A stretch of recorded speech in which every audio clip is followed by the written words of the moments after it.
SBI ग्राहक मानक पई आसिला खुशी खबर। जदि आपणकर एसबीआई बा स्टेट बैंक ऑफ इंडिया रे अकाउंट अच्छी तेबे आपण पाई परिबे 11,000 टंका। तो यह आपण किपरि पाइबे एवं एथिपई आपणको कोन करिया पई पड़िबो संपूर्ण डिटेल्स वीडियो माध्यम रे जानि परिबे। तो वीडियोटी फास्ट टू लास्ट पर्यंत देखंतु बुझी परिबे। एवं जदि आपण आम चैनल को नुआ को देखुचंती ताले आम चैनल को एवं सब्सक्राइब करंतु एमिति नुआ नुआ इनफॉर्मेटिव वीडियो देखिबा पई। समस्त सरकारी बैंक मध्य सर्वशीर्ष रही एसबीआई, कारण यही बैंक सुलभ मूल्य सुध प्रदान करुवा बेले अनेक सुविधाजनक स्कीम घोषणा करें। यही बैंक रे संचय हो बा दीर्घमियादी संचय सबु क्षेत्र निज ग्राहकों को लाभ दे आसी। वर्तमान ग्राहकों आउ एक लोभनीय स्कीम घोषणा करिछि एसबीआई। यही योजनार बैंक पक्षर 11,000 टंका सीधा सड़क आपण बैंक अकाउंट रे जमा हो।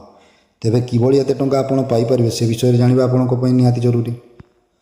यही योजना हूँ एसबीआई स्वल्प संचय योजना व आरडी स्कीम। यही योजना माध्यम आप नियमित अंतराल एक निश्चिंत राशि बैंक रे जमा करने को हम। एक निर्धारित समय पर आपण को यही योजना रे नियमित टंका जमा करने को हम। तेबे ये प्रश्न आसुथिबो 11,000 टंका किभली पाइबे। एसबीआई रो स्वल्प संचय योजना निवेश राशि खूब कम थाए। यह द्वारा प्रत्येक वर्ग निवेश करने को सक्षम होता है। से भाई एथिरे आपको अधिक रिटर्न मिलता है। तेबे यार हिसाब जानिबा जरूरी। यही योजना रे जदि प्रति मासरे 1,000 टंका संचय करती तेबे एक वर्ष रे यह 12,000 हम। यही भाव में आपण अकाउंट रे 5 वर्ष मध्यम 60,000 टंका जमा हो, जो बैंक आपन को 6.5 सुधहार प्रदान करें। यही सुधहार हिसाब कले आपन को प्राय 10,999 टंका मिल। यही भाव में आपण मोट संचय रिटर्न टंका 70,999 हम।